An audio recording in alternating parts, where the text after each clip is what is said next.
नमस्कार, मैं हूं माही सिंह और आप देख रहे हैं नेक्स्ट 9 न्यूज। आज बात करने वाले हैं अरविंद केजरीवाल की। अरविंद केजरीवाल कल सरेंडर कर देते हैं, जिसके बाद दिल्ली की सियासत में फिर से एक बार हलचल देखने को मिल रही है। आपको बता दें, पार्टी में अब कहीं ना कहीं भारतीय जनता पार्टी के लिए और भी खुंदक बढ़ती हुई नजर आ रही है। जी हाँ, आपको बता दें, अरविंद केजरीवाल ने अपनी हेल्थ को लेकर सुप्रीम कोर्ट में अर्जी लगाई थी कि उनको 7 दिन की मोहलत दी जाए, लेकिन कोर्ट ने साफ तौर से इस बात के लिए इनकार कर दिया था। अब देखना बेहद दिलचस्प होगा कि क्या वाकई में अरविंद केजरीवाल को अभी उनका फैसला सुरक्षित रख लिया गया है, जिसमें 5 जून को फैसला उस पर कोर्ट अपना सुनाते हुए नजर आएगी। तो क्या इन सब के बीच में केजरीवाल को फिर से 7 दिन की मोहलत मिलेगी या नहीं? इसके पहले अगर देखा जाए तो ईडी ने इस बात का जिक्र किया था कि अरविंद केजरीवाल इतने दिनों से बाहर थे, 21 दिन के लिए उनको बाहर रखा गया था, तब उन्होंने अपने हेल्थ चेकअप क्यों नहीं कराया। ऐसे में अरविंद केजरीवाल बोल रहे हैं कि उनको उनके बॉडी में कुछ ऐसी बीमारी हो सकती है जिसको लेकर आने वाले दिनों में उनकी मुश्किलें बढ़ सकती है। उनका कीटोन लेवल जो है वो बहुत ज़्यादा बढ़ा हुआ है।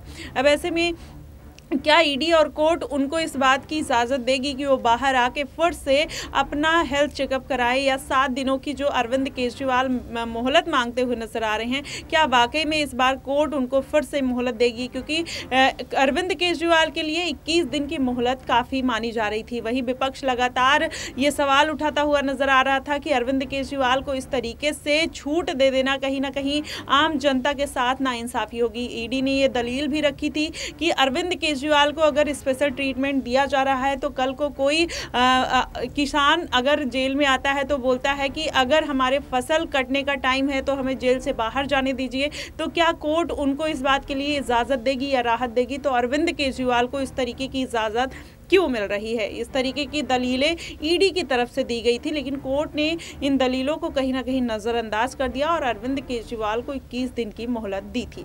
अब ऐसे में अरविंद केजरीवाल ने 7 दिन का और समय मांगा है। अब इस पर कोर्ट अपना फैसला 5 जून को सुनाएगा। देखना ये बेहद दिलचस्प होगा कि क्या वाकई में अरविंद केजरीवाल को 5 जून को 7 दिन की राहत मिलेगी या फिर वो जेल में ही रहेंगे। अगर वो जेल में रहते हैं तो क्या जेल में रह के मुख्यमंत्री पद के सभी दायित्वों को वो निभाते हुए नजर आ पाएंगे या नहीं? क्योंकि अरविंद केजरीवाल के पास तमाम ऐसी जिम्मेदारियां हैं जिसको जेल में रहकर नहीं निभाया जा सकता। अब ऐसे में अरविंद केजरीवाल इस्तीफा देने के लिए भी उनके ऊपर प्रेशर बनाया जा रहा है। एलजी ने अभी कुछ दिन पहले बयान दिया था जिसमें उन्होंने साफ तौर पर कहा था कि अगर अरविंद केजरीवाल इस्तीफा नहीं देंगे तो दिल्ली में राष्ट्रपति शासन जरूर लागू होगा। अब ऐसे में यही देखना होगा कि अरविंद केजरीवाल अगर इस बार के लोकसभा चुनाव में उनको कोई झटका देखने को मिलता है तो क्या वाकई में अरविंद केजरीवाल को इस्तीफा देना पड़ेगा, या फिर अगर इस्तीफा देते हैं तो इस बार कौन उनकी जिम्मेदारी उठाता हुआ नजर आएगा। लेकिन उसके पहले आपको बता दें, 7 चरण के मतदान पूरे हो चुके हैं। कल चुनाव का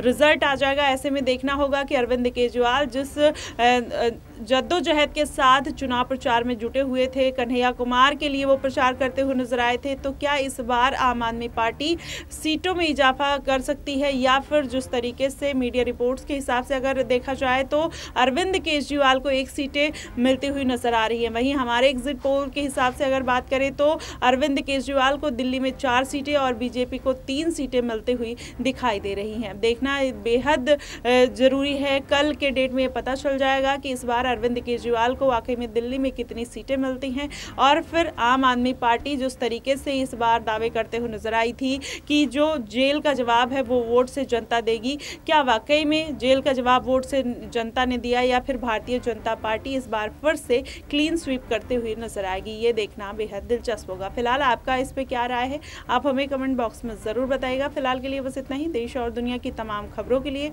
हमारे साथ बने रहिएगा नेक्स्ट 9 न्यूज़ पर।